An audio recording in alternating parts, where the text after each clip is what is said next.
Hello friends, this is your professor Vaibhav Karia from JK Shah classes. और आज हम लोग मिले हैं फॉर CSET लॉजिकल रीजनिंग योद्धा सीरीज़ के लिए।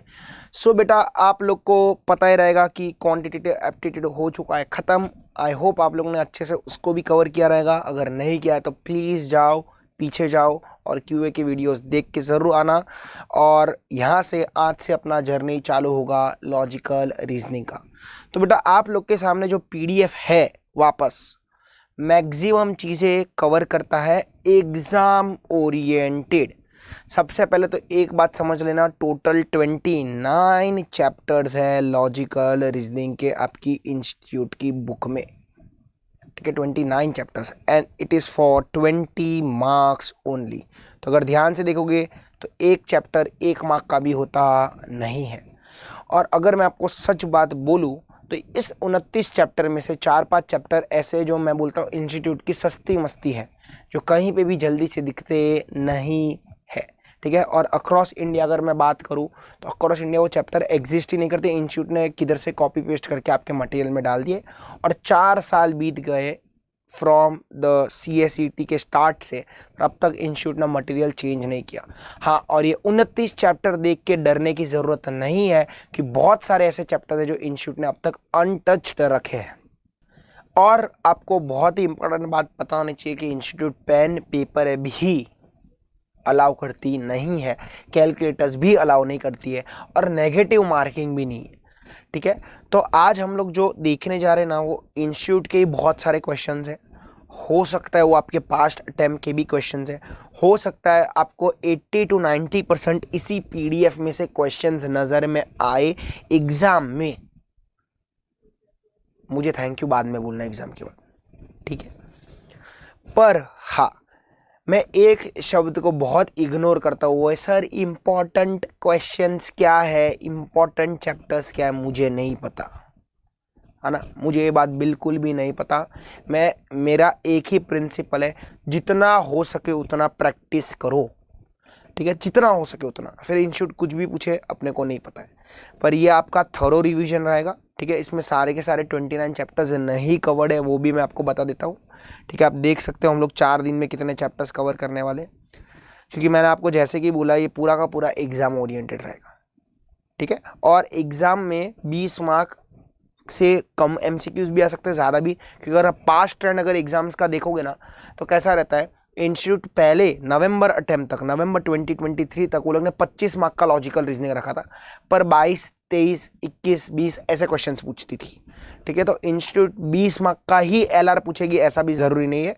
वो इसको 22 भी कर सकती है, 23 भी कर सकती है और 17, 18 भी कर सकती है। ठीक है, वो पूरा का पूरा इंस्टीट्यूट पे। ठीक है, तो सबसे पहले हम लोग आज कवर करने वाले हैं चैप्टर लॉजिकल सीक्वेंस टेस्ट तक। ये 6 चैप्टर है और एक छोटा सा पार्ट मिसलेनियस क्वेश्चंस का है, वो मैंने स्टार्टिंग में रख लिया है। मतलब ये मेरे है ना कुछ ढूंढे हुए क्वेश्चन से, देखो आप देख भी सकते हो, CSET में, CSET नवंबर, CSET जैन।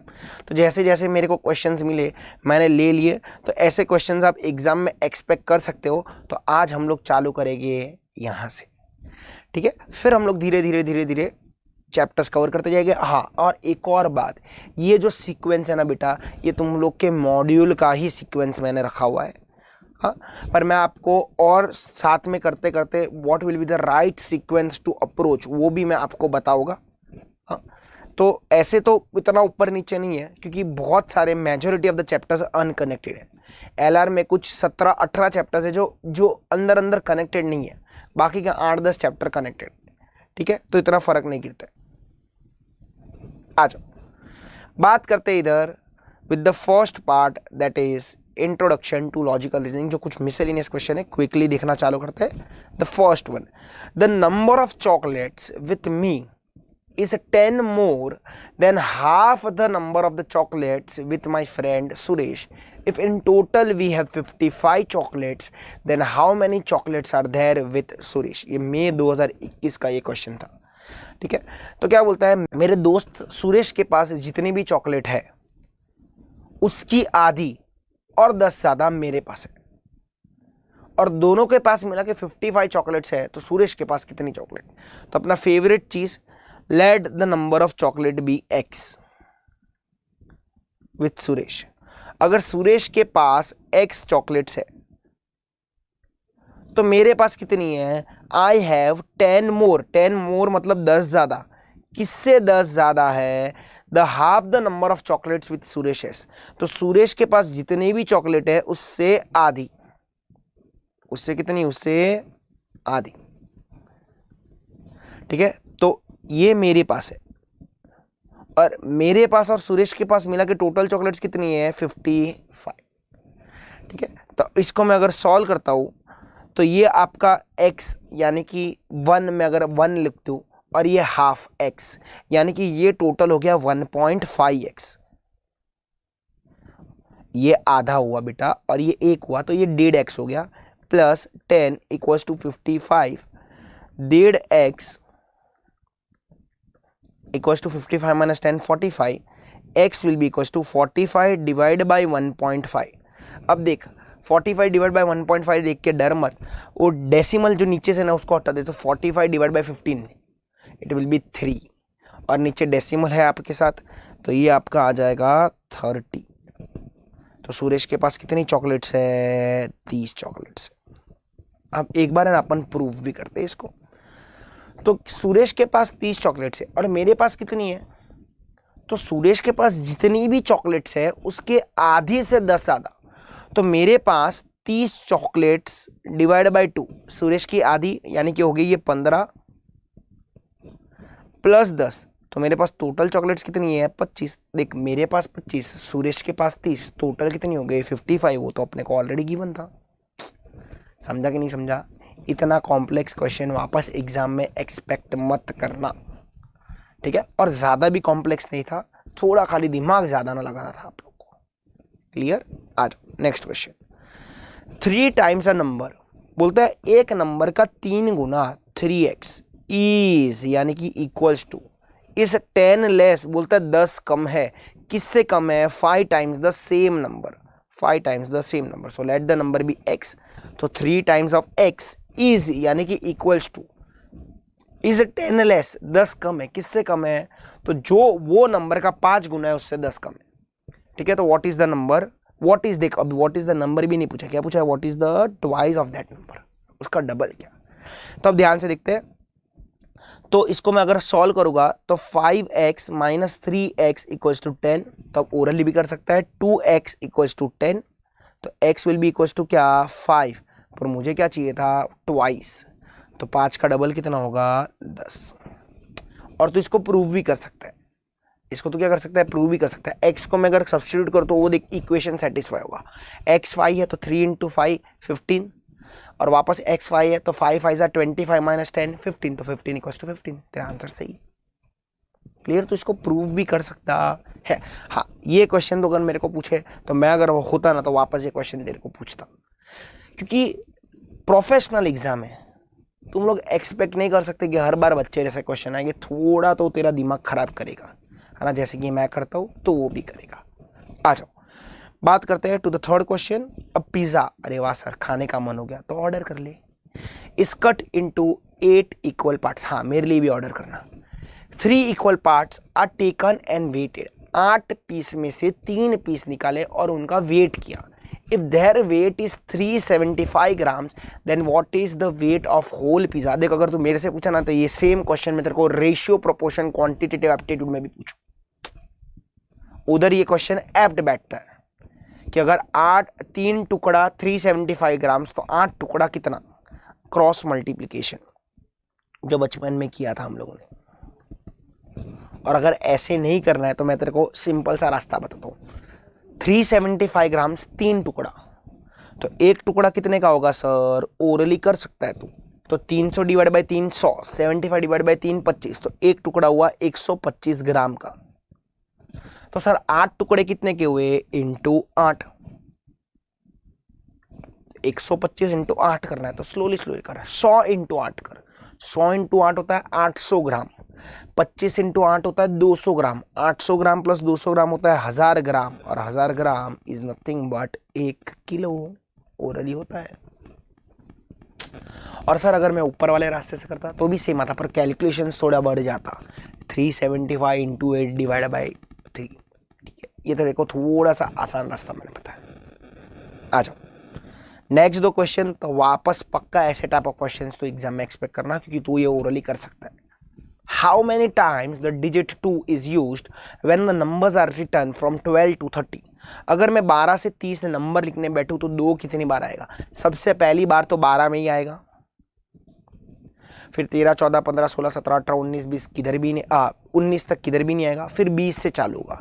ठीक है, 20, 21, 22, 23, 24, 25, 26, 27, 28, 29, 10 बार हो गया, 10 बार। ठीक है, इसमें 1 बार हुआ, और 20 से लेके 29 में 10 बार हुआ, पर एक गलती तो करेगा इधर, 11 आंसर लिख के आएगा। नहीं, एक और बार आएगा। पूछ क्यों? क्योंकि 22 में तो 2 बार 2 आया ना, तूने एक ही बार गिना, तो ये 22 का एक और बार 2 आ जाएगा, तो टोटल विल कम्स टू 12। अरे समझा? तूने 20 से लेके 29 10 नंबर गिने, वो बराबर किया कि 10 नंबर में 2 आएगा ही आएगा, पर 22 में तो 2 बार आएगा, एक बार ज्यादा आएगा ना, तूने एक ही बार गिना, तो उसको भी गिनना पड़ेगा। आ जाओ नेक्स्ट क्वेश्चन, आखिरी क्वेश्चन है इसका। How many positive integers, QA में सिखाया भी है, positive integers starts from 1 till infinity, है ना। लेस देन 100 बोला है, 100 से कम मतलब 99 तक ही गिनेगा तू, 1 से लेके 99 इन शॉर्ट वो बात कर रहा है। Are divisible by both 3 and 4, तो 3 से भी डिविजिबल है एंड 4 से भी डिविजिबल है। वापस ये सेम क्वेश्चन क्यूए में बैठ सकता है, क्योंकि हम लोग ने उधर डिविजिबिलिटी रूल भी किया है। देख 3 से भी चाहिए एंड 4 से भी चाहिए, तो इन शॉर्ट तेरे को 1 से लेके 99 में ऐसे नंबर ढूंढने हैं जो 12 से डिवाइड होते हैं, तो 12, 24, है ना, ऐसे गिन मत। तेरे को सिंपल रास्ता बताता हूँ, 12 का टेबल बोलना चालू कर, 100 से कंपेयर रुकना चाहिए। तो 12 5 60 होता है, 12 6 72, 12 7 84, 12 8 96, 8 नंबर है। और मैं तेरे को प्रूव भी करके देता हूँ, 12, 24, 36, 48, 60, 72, 84, 96 गिन ले। 1 से लेके 99 में ऐसे नंबर जो 3 से भी डिविजिबल है एंड 4 से भी डिविजिबल है, इन शॉर्ट 12 से डिविजिबल होते हैं, और कोई भी नंबर नहीं। आई होप सबको ये मिसलेनियस क्वेश्चंस क्लियर है, राइट। चलो, so moving on to the first important chapter. Important नहीं बोलने का, है ना, इंपॉर्टेंट नहीं बोलने का, सर ये एग्जाम में आता ही नहीं है ना, मैं ऐसे ही बोलता हूँ। चल, तो सर छोड़ के जाते हम लोग, ये छोड़ना बद में। आ जाओ सुन।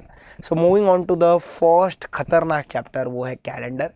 अब यहाँ पे बहुत छोटे छोटे कंसेप्ट्स है, and we are here for quick revisions. So according to the questions में कंसेप्ट लेके जाऊँगा, प्लीज़ मेरे से एक्सपेक्ट मत करना कि अपन हर चीज़ डिटेल में समझेंगे, कि बहुत लेंथी चैप्टर है ना। पर हाँ, एग्जाम ओरिएंटेड मैं तेरे को यहाँ पे बताना चाहता हूँ, और मैं तेरे को बता भी दूंगा। First question, how many years have 29 days in February from 2001 to 2100? 29 दिन इन फेब्रुआरी। अब फेब्रुआरी में 29 दिन तभी आएगा जब वो लीप ईयर होगा, और पता कैसे चलेगा सर वो लीप ईयर है? तो लास्ट के 2 digits should be perfectly divisible by 4, जैसे कि 2024 leap year, 2028 leap year, 2032 leap year.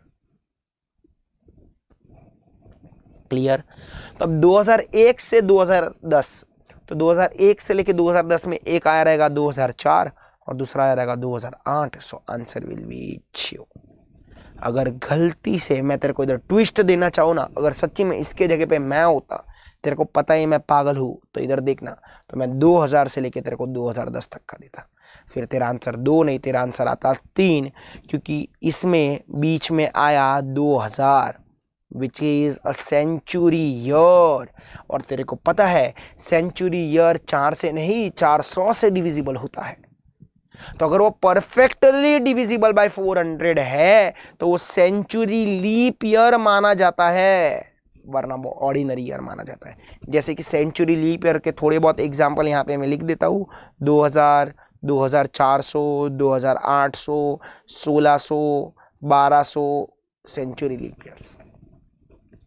ठीक है, अभी आगे जाते वक्त 2100 आएगा, 2100। तो 2100 जो आएगा वो ऑर्डिनरी ईयर आएगा। तो तेरे बेटे को ये बता के जाना कि मैंने कैलेंडर चैप्टर पढ़ा था, है ना, और उसमें 2100वां साल जो आएगा वो ऑर्डिनरी ईयर होगा, उसमें फरवरी में खाली 28 दिन रह गए क्योंकि वो सेंचुरी ईयर है पर डिविजिबल बाय 400 नहीं होता है। ठीक है, आ जाओ बढ़ते हैं आगे। हाँ, ये स्पेसिफिक क्वेश्चंस है, तो यहाँ पे आपको सबसे पहले ऑड डेज कैलकुलेट करने हैं। ऑड डेज क्या होते हैं? Remaining days over and above a complete week. एक हफ्ते में होते 7 दिन, 7 दिन के ऊपर जितने भी दिन बच गए जो हफ्ते नहीं बनाते उसको बचे हुए दिन या ऑड डेज बोलते हैं। तो अगर मैं 7 दिन की बात करूं तो 7 दिन मतलब एक हफ्ता और 0 ऑड डेज। इसका मतलब क्या होता है कि आने वाले हर 7 दिन के बाद वो डे रिपीट करेगा। जैसे कि आज सपोज मैं बोलता हूं ट्यूसडे है, तो हर 7 दिन बाद भी ट्यूसडे ही आएगा। सर तो 8 दिन बाद क्या आएगा? तो 7 दिन बाद ट्यूसडे आएगा, तो 8वें दिन बाद वेडनेसडे आएगा। खत्म, गेम ओवर, दिमाग लगाने का नहीं। 7 दिन बाद ट्यूसडे, 14, 21, अगर मैं बोलूँ 70th डे तो 70th डे भी ट्यूसडे रहेगा क्योंकि 10 पूरे हफ्ते बन जाएंगे और 0 ऑड डेज। तो 71st डे क्या रहेगा? तो दिमाग लगाने का। 70वां दिन ट्यूसडे, तो 71वां दिन वेडनेसडे। ऑड डेज कैलकुलेट करने। ठीक है, तो यहाँ पे एक स्टार्ट डेट और एक एंड डेट दे दिया है। अब देख, कुछ नहीं बोला रहता है तो 0 संडे 1 मंडे, पर यहाँ पे उन लोग ने कुछ बोला है तो वो दिन के बाद हर 7वां दिन रिपीट करेगा। ठीक है, तो देखते हैं, आ जाओ क्या लिखता है पढ़े। If Rajesh birthday is on 25th of April, Rajesh का बर्थडे कब है? 25 अप्रैल को है।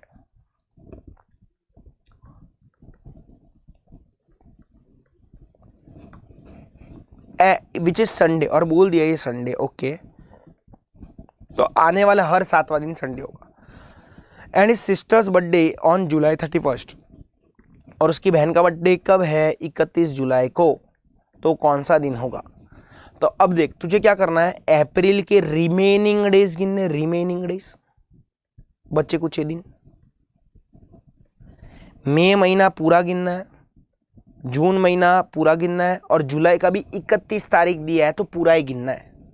ठीक है, वरना सपोज वो 15 जुलाई लिखता तो मैं 15 दिन ही गिनता।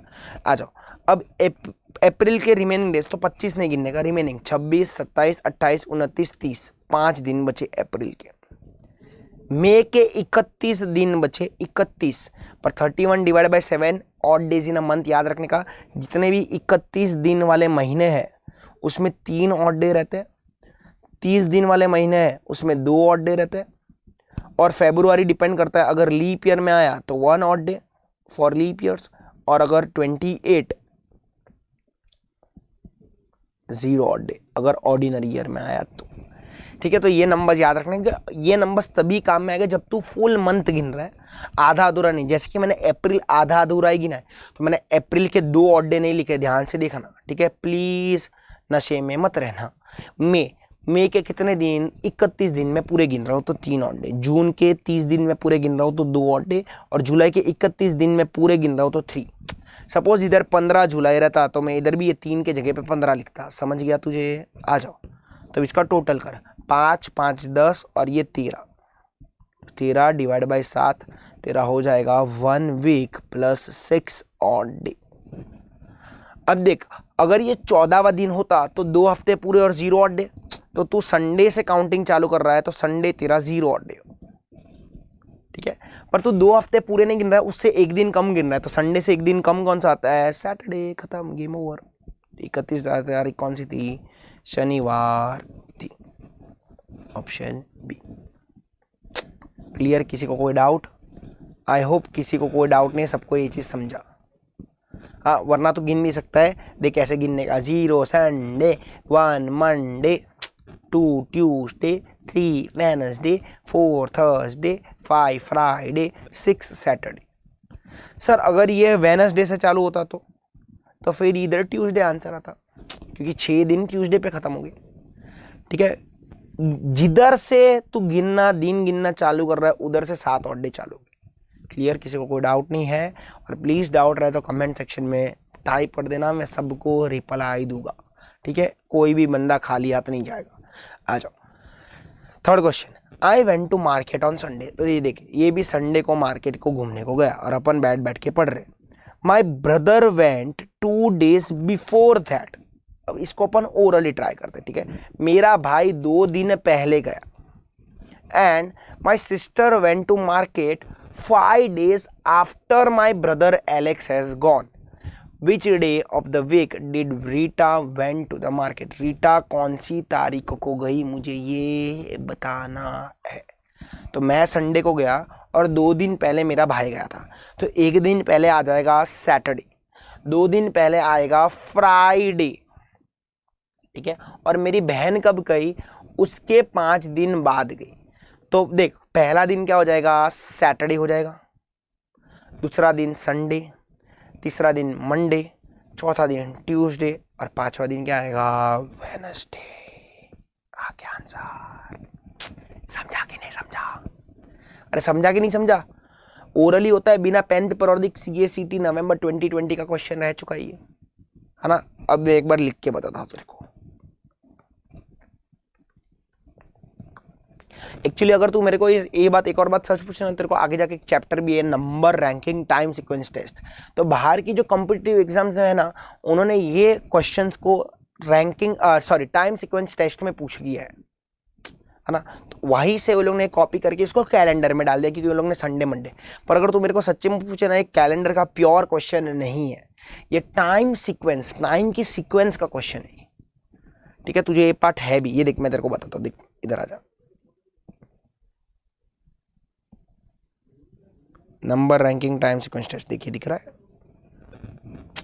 तो यहाँ पे ये पार्ट कवर होता है, पर ठीक है, अपने को अभी नहीं तो बाद में करना तो था, तो अपन ने कर लिया। आ जाओ,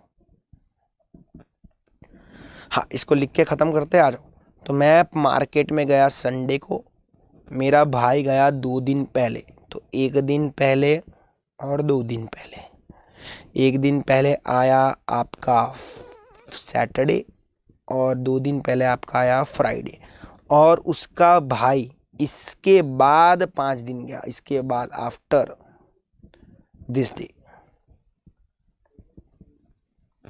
कितने दिन, 5।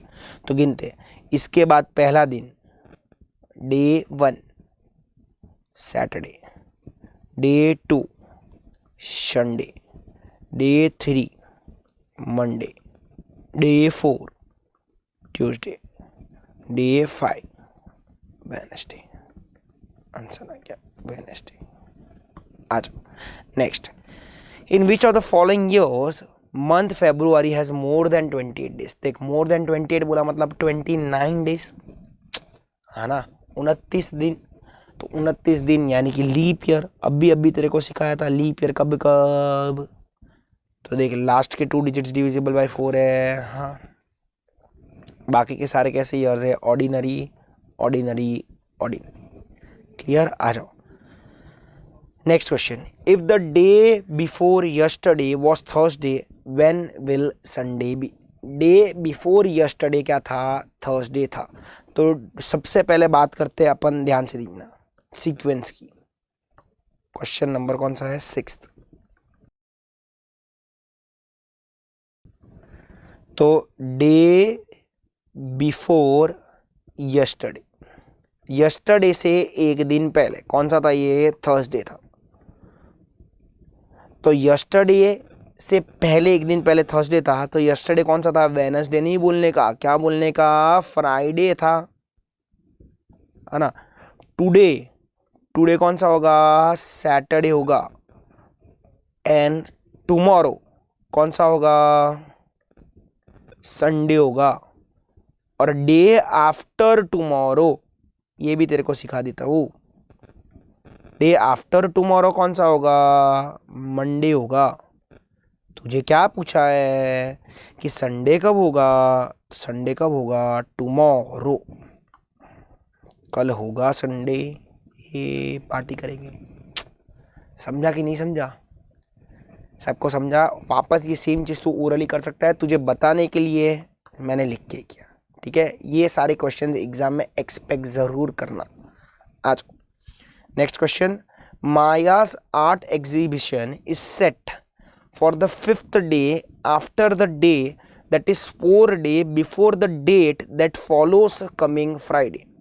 What day is Maya's art exhibition? तो बोलता है माया का आर्ट का एग्जीबिशन 5 दिन बाद में।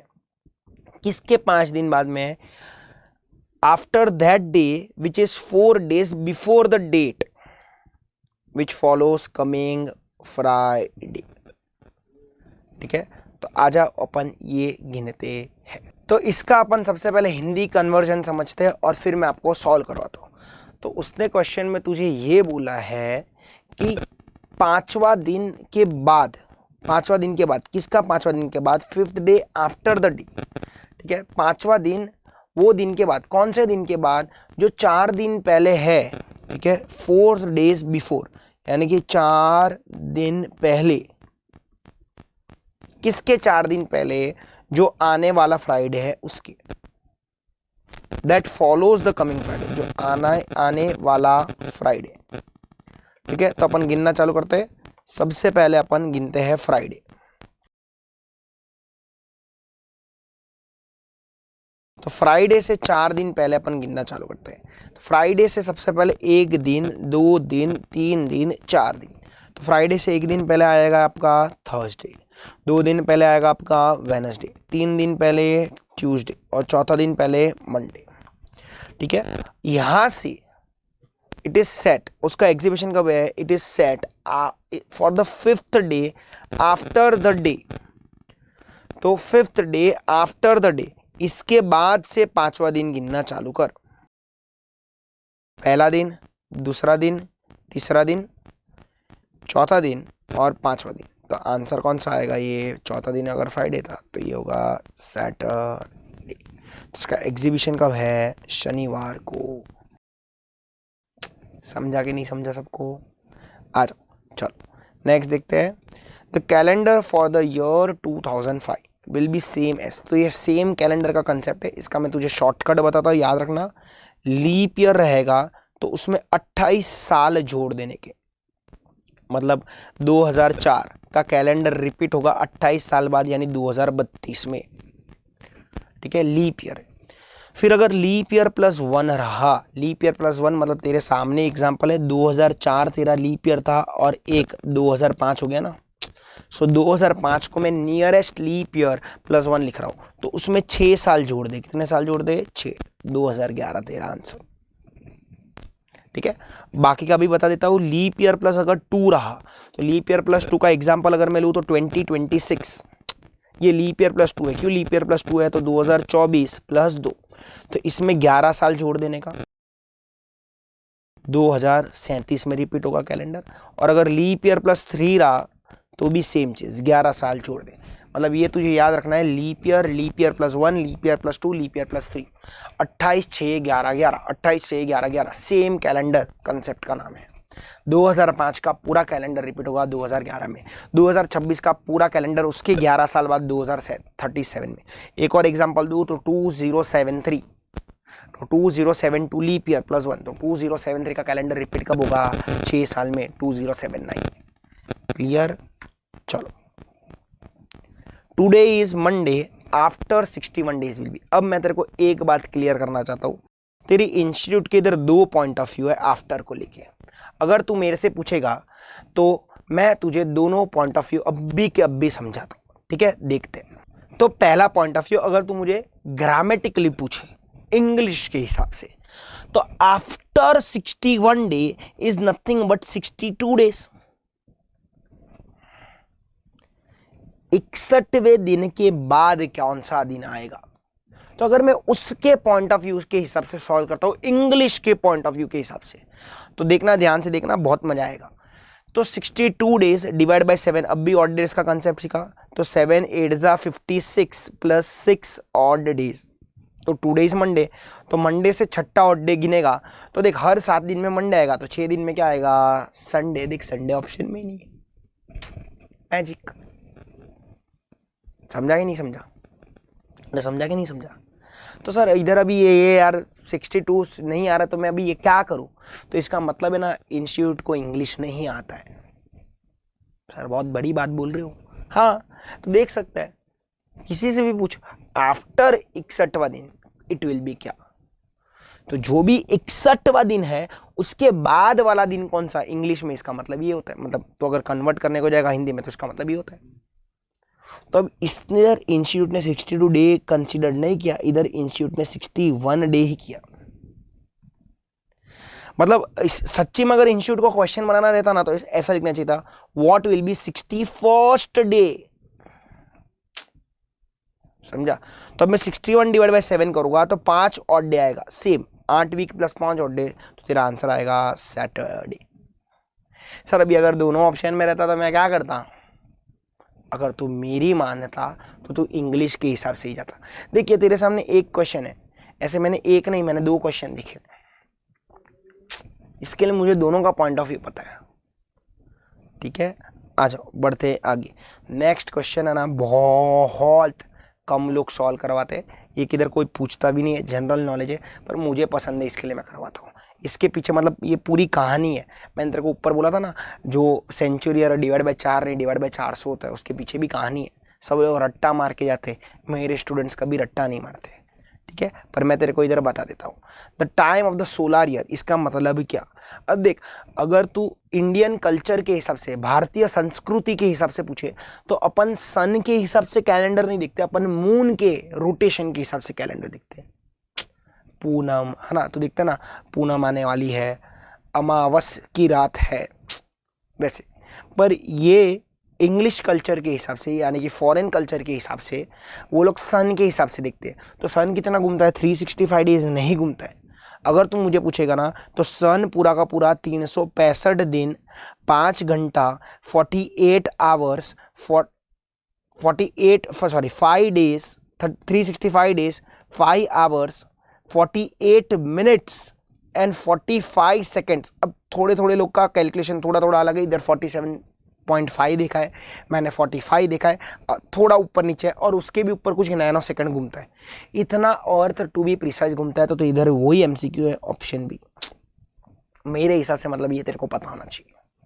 ठीक है, अगर इन डेप्थ तू अगर कैलेंडर स्टडी करता है तो, रट्टा मार के नहीं, है ना। आ जाओ बात करते इधर, the last day of the century year can not be. अब देख, 100 साल 200 साल 300 साल 400 साल, 100 साल में 5 ऑड डेज होते हैं, 200 साल में 3 ऑड डेज होते हैं, 300वें साल में 1 ऑड डे होता है, और 400वें साल में 0 ऑड डे होता है। मैंने तेरे को बोला था अगर कुछ नहीं बोला तो 0 संडे होगा, 1 मंडे होगा, 2 ट्यूसडे, 3 वेडनेसडे होगा, 4 थर्सडे और 5 फ्राइडे होगा। तो सेंचुरी ईयर्स का आखिरी दिन या तो फ्राइडे हो सकता है, या तो वेडनेसडे हो सकता है, या तो मंडे, या तो संडे। इसका मतलब कौन कौन रह गया? Tuesday, Thursday, Saturday. ये हो सकता नहीं है, तो it can not B Tuesday, Thursday and Saturday, any of the above. वापस ये प्योर लॉजिकल कंसेप्चुअल क्वेश्चन था। आ जाओ, देखिए इधर आया भी, 200 साल में कितने ऑड डेज, अब भी सिखाया। 200 साल में कितने? 3। 300 साल में कितने? 1। और 400 साल में कितने? 0, है ना। तो कौन सा ऑप्शन दिख रहा है? देख, 1 का 3 एक ही है, 2 and 1, ऑप्शन सी। तो अगर मुझे पूछेगा ना तो मैं ये सब क्वेश्चन तेरे एग्जाम में पूछूंगा। चल अब ये रट्टा मार लेना, मैं तेरे को अब भी बता देता हूँ। और रट्टा क्यों? क्योंकि बस ये 2 ही चीज़ है, इसके लिए मैं तेरे को रट्टा मरवा रहा हूँ। ध्यान से देख, विच 2 months in the year have the same calendar. किसी भी महीने के, किसी भी साल के 2 महीने का कैलेंडर सेम होता है। सबसे पहला महीना है जो तुझे याद रखना है, वो इधर ही दिया हुआ है, वो अप्रैल और जुलाई। तो कोई भी साल का अप्रैल महीना और जुलाई महीना उठा के देख, पूरा सेम मिलेगा। इसका मतलब क्या? अगर 1 अप्रैल फ्राइडे है तो 1 जुलाई भी फ्राइडे रहेगा। अगर 1 अप्रैल थर्सडे है तो 1 जुलाई भी थर्सडे रहेगा। 1 अप्रैल संडे है तो 1 जुलाई भी संडे रहेगा। पूरा का पूरा महीना रिमेन्स द सेम। तो सबको इधर ये बात समझ गई। अब इसके साथ एक और मैचिंग रहता है, वो रहता है मार्च एंड नवंबर। ये भी रट्टा मार ले, ठीक है। ये दूसरा जो मैंने तेरे को प्रॉमिस किया था, एग्जाम में दिखा सीधा मार्क कर देने का, दिमाग लगाने का नहीं, मेरा नाम दे देने का। क्लियर कि मैंने सिखाया, ये अपना जादू है। आ जाओ, तो कोई भी साल का मार्च और नवंबर महीना सेम रहता है, अप्रैल और जुलाई महीना सेम रहता है। क्लियर? आ जाओ नेक्स्ट 15 क्वेश्चन क्या बोलता है, ध्यान से देख। The year next to 2009 that will have the same calendar as that of year 2009 is कौन सा? तो अभी आप लोग को मैंने कंसेप्ट सिखाया था सेम कैलेंडर का, leap year +1, leap year +2, leap year +3। Leap year है तो 28, लीप ईयर +1 है तो 6, 2 है तो 11, 3 है तो भी 11। तो इधर 2009 दिया है, 2009 इज नथिंग बट 2008 +1 ना, nearest leap year 2008 which equals to 2009। तो कितना साल जोड़ना है? 6 साल जोड़ना है, तो 2015 इज द करेक्ट आंसर। ठीक है, आ जाओ। हाँ, अब ऐसे क्वेश्चंस तू वापस एग्जाम में एक्सपेक्ट कर सकता है। इधर का मैं तेरे को एक ट्रिक बता देता हूँ, खाली याद रखना। अगर तेरा कोई भी ईयर ऑर्डिनरी ईयर है, कौन सा ईयर है? ऑर्डिनरी ईयर है, तो उसका 1 जनवरी और 31 दिसंबर दोनों सेम रहता है। फॉर एग्जाम्पल 1 जनवरी 2023 संडे था, तो 31 दिसंबर 2023 भी कौन सा होगा? संडे ही होगा। पहला और आखिरी दिन ऑर्डिनरी ईयर का सेम रहता है। मतलब इन शॉर्ट अगर तू 365 दिन किधर से भी गिनेगा ना, दोनों सेम रहेगा। वो दोनों क्या रहेगा? सेम। जैसे कि आज है 17 जून 2024,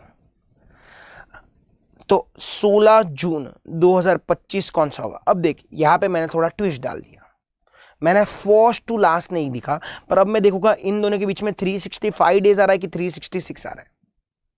तो सर जून 2024 366 कब आएगा? जब फरवरी में 29। तो यहाँ पे तुझे जो बीच में आएगा वो फरवरी 2025 बीच में आएगा, जो कि एक ऑर्डिनरी ईयर होगा, तो उसमें 365 दिन होगा। तो आज अगर मेरा मंडे है तो 16 जून 2025 भी मंडे होगा, जाके देख ले। Magic logic. तो ये ऑर्डिनरी ईयर की बात हुई। पर सर अगर लीप ईयर होता तो, अरे तो टेंशन काय को लेने का। ये देख, 1 जनवरी 2024 आपका रहता मंडे, तो 31 दिसंबर 2024 आपका रहेगा एक दिन ज्यादा, क्योंकि लीप ईयर में एक दिन ज्यादा होता है, तो ये हो जाएगा ट्यूसडे। पहली तारीख अगर वेडनेसडे तो आखिरी तारीख थर्सडे, पहली तारीख फ्राइडे तो आखिरी तारीख सैटरडे। समझा कि नहीं? अब मैं इससे उल्टा भी गिन सकता हूँ। ये देख, चल 18 जून 2023 कौन सा होगा सर? अब देख ध्यान से देख, बीच में क्या रहेगा? फरवरी 2024। तो अगर आखिरी दिन खत्म मंडे पे हो रहा है तो फिर ये ना, ये तेरा संडे रहेगा। जाके देख ले, गूगल कर ले, तुझे गूगल पे ज्यादा भरोसा रहता ना, कर ले। समझ रहे हैं मैं क्या बोल रहा हूँ? क्योंकि एक दिन ज्यादा रहेगा, तो ये मंडे तब हो जाके होगा। अपन उल्टा गए ना, इसके लिए मैंने फिर दिन भी उल्टा गिना, तो ट्यूसडे नहीं लिखने का, अपन बैक डेट कैलकुलेट किया ना। चल, तो ये चीज तेरे को इधर बहुत काम में आएगी। ठीक है, ध्यान से देख, 2 क्वेश्चन रखे हैं मैंने। इफ 1 जैन 2019, 1 जनवरी 2019 कौन सा है? ट्यूसडे। तो आगे क्या बोलता है? 31 दिसंबर 2019 कौन सा होगा? 31 दिसंबर 2019, तो ये भी ऑर्डिनरी ईयर है ना, 2019। तो पहली तारीख और आखिरी तारीख क्या रहेगी? सेम। तो ये भी क्या रहेगा? ट्यूसडे ही रहेगा। इजी। चल, अब नेक्स्ट देख, मैंने लीप ईयर का साथ साथ में कंसेप्ट थोड़ा बहुत डालने की ट्राई की है। देख 1 जैन 2019 कौन सा था? ट्यूसडे। दिन कौन सा दिया है? देख 2 जनवरी 2020। तो अब तेरे को पता है 31 दिसंबर तक तो आराम से पहुंच सकता है। 31 दिसंबर 2019 कौन सा होगा? ट्यूसडे। तो 1 जनवरी 2020 कौन सा हो जाएगा? वेडनेसडे। अरे 31 तारीख ट्यूसडे, तो 1 तारीख वेडनेसडे और 2 तारीख कौन सी हो जाएगी?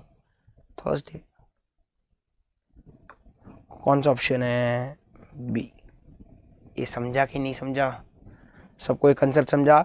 अगर तू 365 दिन गिन रहा है, फर्स्ट डे और आखिरी दिन सेम रहेगा, और अगर तू 366 डे गिन रहा है तो एक दिन ज्यादा। क्लियर? चलो आ जाओ वापस, सेम कैलेंडर का कंसेप्ट है। देख तो तेरे हिसाब से देख, 2004 है तो ये क्या है? बोल जल्दी बोल, जल्दी बोल। ऊपर वाला देख रहा है, लीप ईयर है, तो लीप ईयर है तो कितना साल जोड़ने को बोला था? 28। 2-2 सेकंड्स के क्वेश्चंस है जो ओरली खत्म होते हैं, अगर तू करना चाहे तो। आ जाओ next. If day before yesterday was Saturday when will be the Wednesday, ये तेरे को सिखाया भी था, ठीक है। डे बिफोर यस्टरडे सैटरडे था, तो यस्टरडे हो जाएगा संडे, टुडे हो जाएगा मंडे, टुमारो हो जाएगा ट्यूसडे, और डे आफ्टर टुमारो हो जाएगा वेडनेसडे। तो आंसर वेडनेसडे कब रहेगा? Day after tomorrow. रट्टा मारने का नहीं, चीज़ों को समझने का, और क्वेश्चंस ओरली भी सॉल्व होता है उसका प्रूफ। चल next. If the first day of a month is Monday, how many Sundays will be there after that in the month?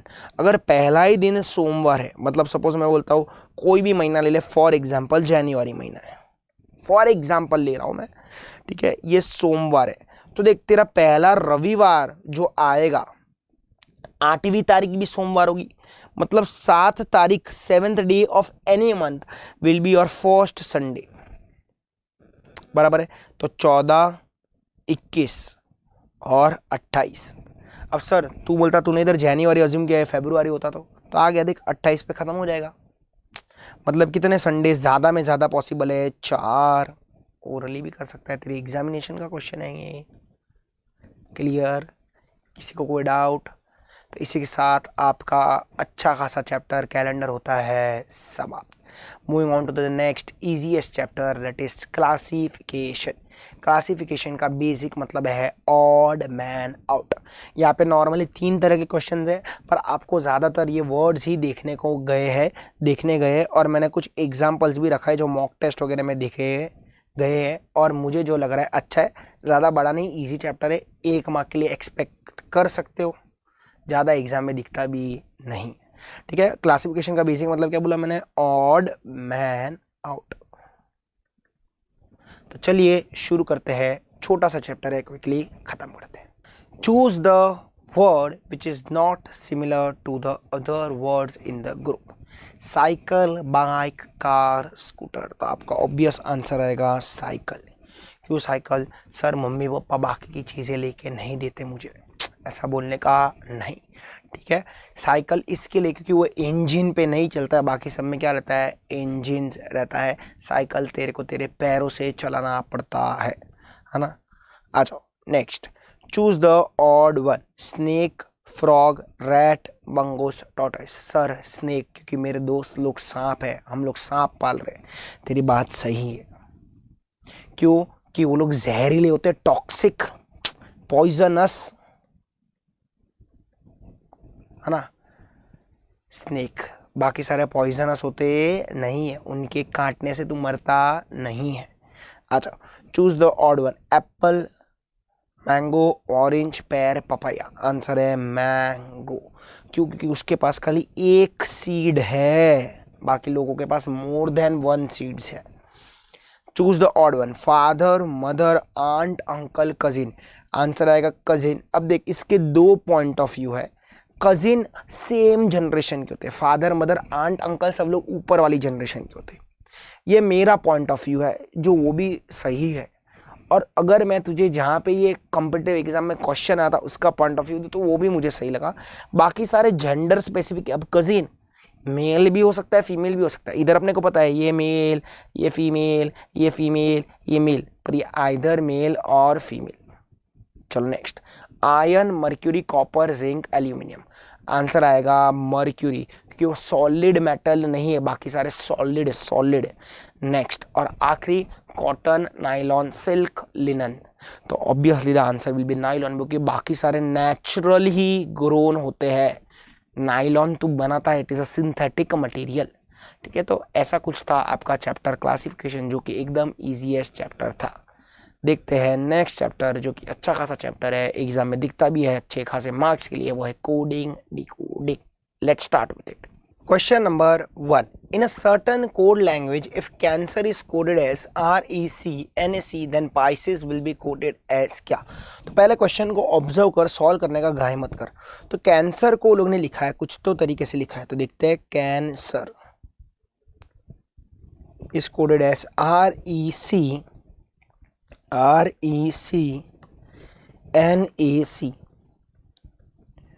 तो Pisces will be coded as क्या? तो ध्यान से अगर तू देखेगा तो देख CANCER कहने से इसको लोग ने क्या किया है, रिवर्स। तो पाइसिस का भी तू क्या कर दे, रिवर्स कर दे, SECSIP। ध्यान से देख, SECSIP SECSIP, option C easy कर पाएगा इसको तो ओरली। आ जाओ ध्यान से देखते हैं नेक्स्ट क्वेश्चन, बहुत बढ़िया, मेरा one of the favourite question है। ध्यान से देखना, if acid is written as 1C3D, तो लोग ने एसिड को लिखा है 1C3D। Pamper is written as, pamper is written as, P वो I नहीं है, वो 1 है, MP2R, then Bombay will be coded as क्या? अब जिधर नंबरिंग दिया ना अपन वो ऑब्जर्व करते, सर उसने A को 1 बोला, I को 3 बोला एंड E को 2 बोला। इधर से तेरा थोड़ा दिमाग स्ट्राइक करना चाहिए, AEI और 2 लेटर्स आ जाएंगे तो कुछ बन जाएगा। सर अगर O और U आ गया तो ये तेरा सेट ऑफ क्या बन गया, वॉवेल्स। तो उसने क्या किया है पता है, वॉवेल्स को 1 2 3 4 5 नंबर दे दिया और कंसोनेंट्स को वैसे का वैसा रखा। तो B वैसे का वैसा, O 4, M वैसे का वैसा, B वैसे का वैसा, A 1, Y वैसे का वैसा। तो B4M, B4M, B4M, आगे B1Y, B1Y, ऑप्शन सी। समझा कि नहीं समझा? इजी था एकदम। आ जाओ, कुछ भी बोलता है यार, आ जा। देख next question, third question, in a certain code language if 20 is written as, तो आ जाओ 20 को कैसे लिखा देखते हैं। 20 इज कोडेड एज क्या, UXFOUZ, UXFOUZ। Then 30 will be coded as क्या? सो ध्यान से देख, T से U कहने से 0 लेटर्स आगे की तरफ गए अपन, है ना, WX ये भी 0 आगे, 0 आगे, EF LMNO 0 आगे, TU YZ 0 आगे। तो इधर पैटर्न क्या बनी है, 0 आगे, तो सेम पैटर्न इधर लगा दे। तो T के बाद U, HIIJ RS TU YZ, UIJ। Answer क्या आएगा तेरा, नन ऑफ दिस। उसने तेरे को जानबूझ के कंफ्यूज करने के लिए देख बी ऑप्शन क्या दिया है, UIT पॉसिबल नहीं है क्योंकि I के बाद क्या आता है, J आता है। ठीक है, आंसर आएगा आपका नन ऑफ दिस। प्लीज सोच समझ कर मार्क करना, ऐसे कुछ भी मार्क नहीं करना। ठीक है, आ जाओ नेक्स्ट। अब इसको जो है ना सब्स्टिट्यूशन कोडिंग बोलते हैं, तेरे मॉक टेस्ट पेपर में था इसके लिए मैंने इसको लिया, ध्यान से देखना, एकदम ईजी है। If dog is called lion, lion is called bison, bison is called snake, snake is called mongoose, mongoose is called crocodile, then which one is regarded red as a pet? ठीक है, किसको अपन पेट की तरह पालते हैं? तो dog को ना, तो डॉग को क्या बोला है, लायन। तो तेरा आंसर क्या आएगा, लायन। च्युइंग गम की तरह ड्रैग करने का नहीं, ठीक है, च्युइंग गम की तरह ड्रैग करने का नहीं इस चीज को। आ जाओ next. In the following question choose the correct code form. Air is called green, green is called red, red is called sea, sea is called blue, blue is called water, water is called pink. Colour of the grass क्या होता है, green, और green is called red. तो answer क्या आ जाएगा, red. दिमाग लगाने का नहीं और च्युइंग गम की तरह ड्रैग करने का नहीं। नेक्स्ट क्वेश्चन मैपिंग का क्वेश्चन है, तो एकदम ईजी है, दिखते। तेरे को नंबर्स दिया और लेटर दिया है, तो तेरे को लेटर से नंबर फाइंड आउट करना है। रॉकी लीग वर्ड है, रॉकी लीग। तो देख ले, RO यानी कि 2 1, सारे ऑप्शन तेरे 2 1 से चालू रहे। ठीक है, अपन एक काम करते हैं, लास्ट के 2 डिजिट देख अलग है, तो लास्ट के 2 डिजिट ट्राई करते हैं। LY, ठीक है, तो LY 4 3, अरे वाह, तो लास्ट में 2 1 4 3। तो या तो पहला वाला सही है या तो आखिरी वाला सही है, अब बाकी के भी देखने ही पड़ेंगे। CKI, तो C है 6, तो 2 1 6 एक ही ऑप्शन है, दैट इज इजी। मैप करना था और कुछ नहीं करना था। अब आने वाले 3 क्वेश्चन करवाने से पहले मैं तेरे को एक जादू इस चैप्टर में सिखाना चाहता हूँ जो तेरे को आगे भी काम में आएगा। तेरे को गैपिंग नहीं काम में आया तो मैपिंग आएगा। देख, गैपिंग का क्वेश्चन तेरे को बताया, ये था गैपिंग का क्वेश्चन, गैप्स फाइंड आउट कर, वो नहीं है तो मैपिंग है। मैपिंग किधर किया ये, अगर ये भी नहीं है ना, पोजीशंस हेल्प करेगी तुझे ये चैप्टर में। अब ये पोजीशंस मतलब क्या, तो ध्यान से सुन। तुझे A to Z और Z to A के लेटर्स रट्टा होने चाहिए। सर A to Z रट्टा कैसे मारने का, एकदम इजी है, A1 B2 C3 वैसे पोजीशंस।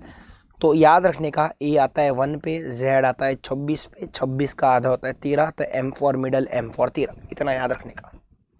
और फिर आगे तेरे को ज्योति को याद रखना है, पर ये ज्योति कैसी है, ये ई ज्योति। कैसी ज्योति है, ई ज्योति है।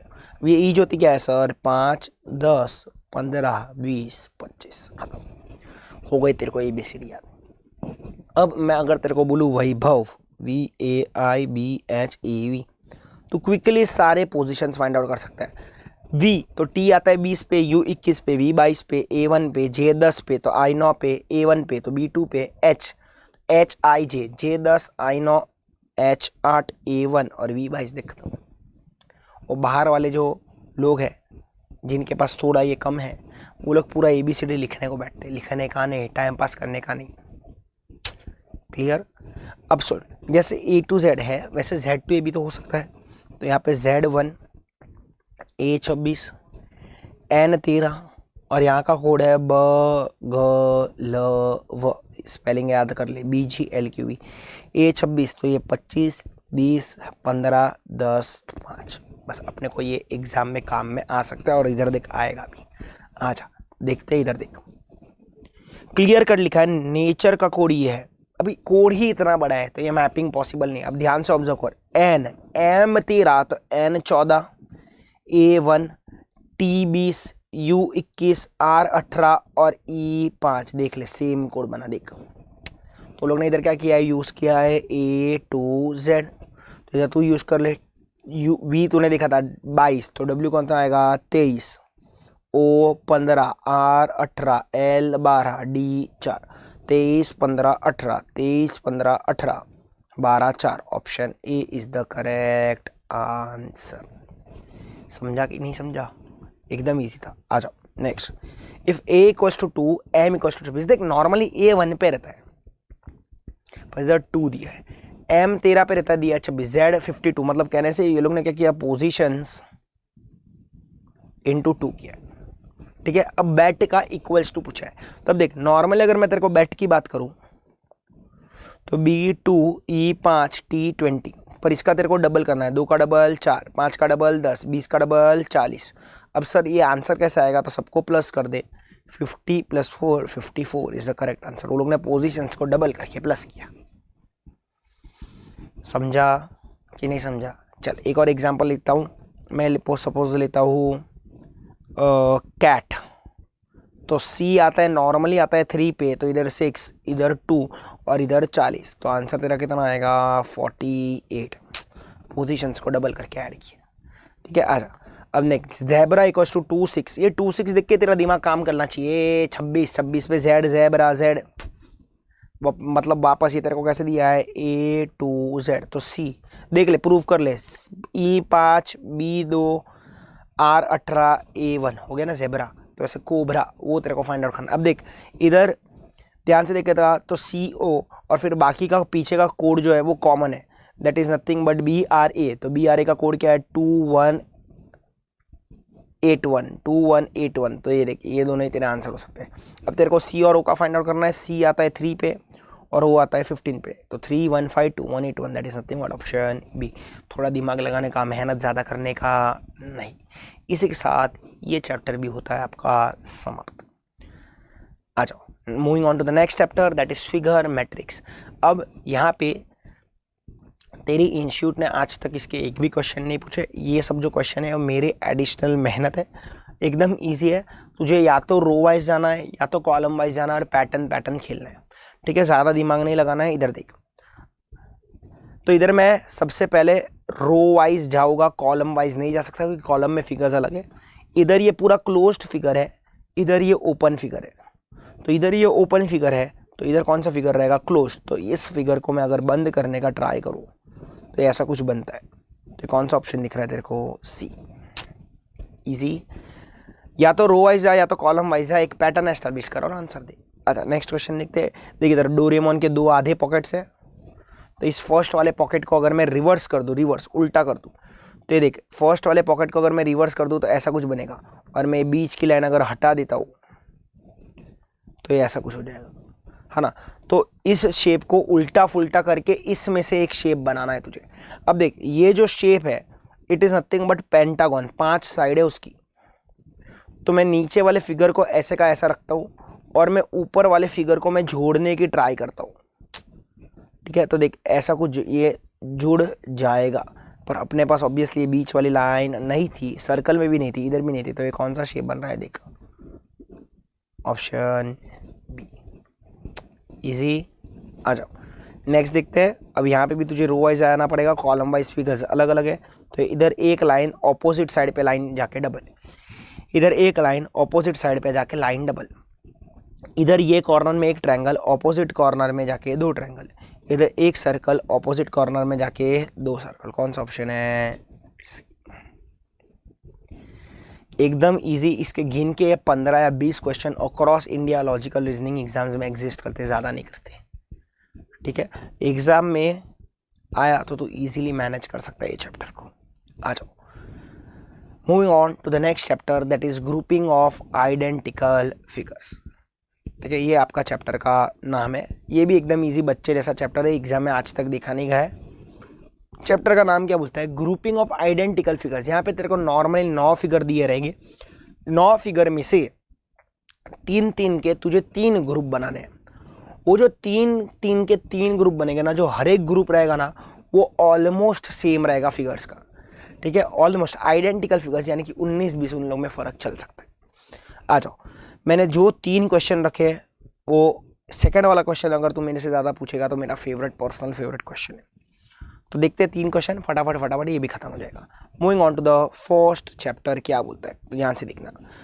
इन each of the following questions group the figures into 3 classes using each figure once only.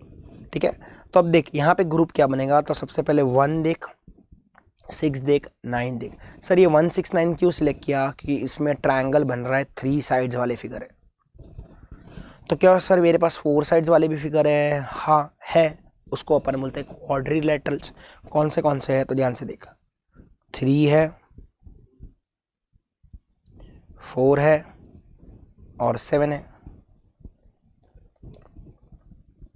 और फिर 5 साइड वाले फिगर भी है, 2 है, 5 है और 8 है। लाइक 1, 6, 9, 3, 4, 7, 2, 5। Option D. कितना इजी था ये चीज़, है ना। आ जाओ, अब नेक्स्ट मेरा पर्सनल फेवरेट है, तो ध्यान से देखना। फिगर नंबर 5 ऑब्जर्व कर, 8 ऑब्जर्व कर, 9 ऑब्जर्व कर। तो ये 5, 8, 9 में लीड भी है और बेस भी है। लीड मतलब ढक्कन है और बेस देखिए छोटा रेक्टेंगल शेप का नीचे चीज़ है, बेस जिसके सपोर्ट पे वो खड़ा है। ठीक है, फिगर नंबर 2, 3 और 6 में लीड नहीं है, ढक्कन नहीं है, पर बेस है।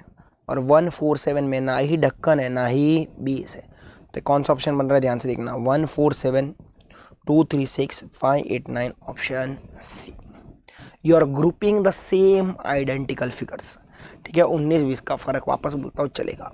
आ जाओ, तो यहाँ पे क्लियर कट देख सकता है 1, 6 और 9 का ये बन रहा है। तो कौन सा ऑप्शन है 1, 6, 9 से, तो ध्यान से देखना। एक ए ऑप्शन दिख रहा है मुझे 1, 6, 9, बाकी के भी देख लेते हैं। 2, 4, 7 बराबर है एंड 3, 5, 8 एकदम बराबर है, ऑप्शन ए। ठीक है, तो इसी के साथ आपका ये चैप्टर भी होता है समाप्त। इजी एक मार्क के चैप्टर है ये सारे। आ जाओ, आज के दिन का आपका आखिरी chapter that is logical sequence test. और एग्जाम में तू मान ले कि 1 मार्क के लिए पक्का दिख सकता है। अगर मैं रहता तो तेरे को 1 मार्क के लिए दे ही देता। ज़्यादा पेन पेपर की ज़रूरत भी नहीं गिरती, इसमें दिमाग लगाना ज़्यादा नहीं है और आंसर देना है। अगर मैं ये चैप्टर की बात करूँ तो नाम में ही है लॉजिकल सीक्वेंस टेस्ट। इसका मतलब क्या, सिंपल सरल भाषा में बोलूँ तो इन दिए गए शब्दों को सही क्रमांक में लगाना है। ठीक है, प्रॉपर सीक्वेंस फॉलो होनी चाहिए। तो फर्स्ट क्वेश्चन देखते हैं क्या बोलता है, admit card, answer sheet, question paper, result. अब देख मैंने ये सोर्स भी लिखा है कि ये क्वेश्चन मैंने कहाँ से लिया है, CSETE बुलेटिन मार्च 2021। और तेरी इंस्टीट्यूट देख कितनी मस्त प्रैंक करती है तेरे साथ, ऑप्शन ए देख 1321। एक्चुअली तो अगर मेरी बात ध्यान से माने तो ये 1321 मेरे हिसाब से नहीं होना चाहिए था, इधर 1324 होना चाहिए था। ठीक है, क्यों अब तेरे को आगे भी पता चलेगा। अगर मैं इस क्वेश्चन के लॉजिकल सीक्वेंस की बात करूं ऑप्शंस ना देखते हुए, तो अपन सबसे पहले बात करते हैं, तू जब एग्जाम देने जा रहा है तो उसके लिए तेरे को सबसे पहले चाहिए एडमिट कार्ड, यानी कि तेरा हॉल टिकट। तो 1 सबसे पहले आएगा। अब 1 से 2 ही ऑप्शन बचते हैं, या तो ए या तो डी। अब जैसे ही हॉल टिकट आएगा, इधर लिखता है 2, क्या तेरा आंसर शीट आ जाएगा? मतलब ये आंसर नहीं दे सकते, तो आंसर कौन सा है, ए। और प्रूफ भी करता हूँ, जैसे ही तेरे को तेरा एडमिट कार्ड आया, हाथ में क्वेश्चन पेपर आएगा, बराबर बात है सर, फिर आंसर शीट रिलीज होगा और फिर निकलेगा रिजल्ट 1 3 2 4। क्लियर? तो ऑप्शन है ए। अब तू बोलेगा सर ये एग्जाम में सेम चीज हुआ तो क्या करने का, तो भी तू ए ही मार्क करेगा। ठीक है, आ जाओ नेक्स्ट, की, door, lock, room, switch on. तो सबसे पहले इंपॉर्टेंट चीज है चाबी 1, चाबी से खुलेगा तेरा ताला 3, और देख 1 3 से एक ही ऑप्शन है सी। ठीक है, जैसे तेरा ताला खुला तू गया दरवाजे खोल के रूम के अंदर और तूने किया लाइट को स्विच ऑन, वहां पर बैठ रहा है। Next, family, community, member, locality, country. तो सबसे पहले यहाँ पे छोटा से चालू करते हैं, वो है मेंबर। मेंबर से बनती है तेरी फैमिली। 3-1 तो देख बहुत सारे क्वेश्चंस तेरे 3-1 से। आगे फैमिली से बनती है तेरी कम्युनिटी की तेरी लोकेलिटी, तो आंसर है कम्युनिटी। जब बहुत सारी फैमिलीज इकट्ठा होती है वो बनाती है कम्युनिटी। अब कम्युनिटी कैसे बनाती है मैं तेरे को बोलता हूँ। कम्युनिटी मतलब क्या, group of people living in same area having certain common characteristics. अपन बोलते हैं ना, अरे ये गुजराती डोमिनेटेड एरिया है, मतलब यहाँ पे गुजराती ज़्यादा रहते हैं। जैसे कि तो अगर बोरीवली वेस्ट की बात करें, कांदिवली वेस्ट की बात करें, मलाड वेस्ट, घाटकोपर की बात करें, तो वहाँ पे क्या वो दिखता है, तो गुजराती ज़्यादा दिखता है ना। अब ये तेरा प्रॉपरली डोमिनेटेड एरिया हो गया। वैसा कम्युनिटी मतलब इसका मतलब क्या, सपोज मेरे सामने 10 बिल्डिंग है, तो 10 में से 8 या 9 बिल्डिंग में तेरे को मेजोरिटी गुजराती दिखेगी। वैसा वैसा अपन अलग अलग कम्युनिटीज। ठीक है, तो अब कम्युनिटी आ गया। अब कम्युनिटी से बाद आता है लोकेलिटी। अब देख तू और मैं इधर के लोकल है, पर अपनी कम्युनिटी क्या है, अलग अलग। तो बहुत सारी कम्युनिटी से क्या बनता है, लोकेलिटी। और आखिर में अपना देश, अपन सब किधर रहते हैं, अपने देश में है ना, तो हम लोग सब मिलके बनाते हैं देश। आ जाओ, कौन सा ऑप्शन दिख रहा है, 3 1 2 4 5, ऑप्शन बी। नेक्स्ट क्वेश्चन है selection, training, recruitment and placement. तो सबसे पहले रिक्रूटमेंट, ट्रेनिंग, प्लेसमेंट और सिलेक्शन में से क्या होगा, तुझे वो फाइंड आउट करना पड़ेगा। तो बात करते इधर, सबसे पहले तेरा होगा रिक्रूटमेंट, है ना 3। फिर रिक्रूटमेंट के बाद होगा तेरा सिलेक्शन, तो 3 1 एक ही इसका ऑप्शन है। फिर होगा तेरा प्लेसमेंट और फिर मिलेगी तुझे ट्रेनिंग, ऑप्शन बी। पांचवा और आखिरी क्वेश्चन क्या बोलता है देखते हैं, post box, letter, envelope, delivery, clearance.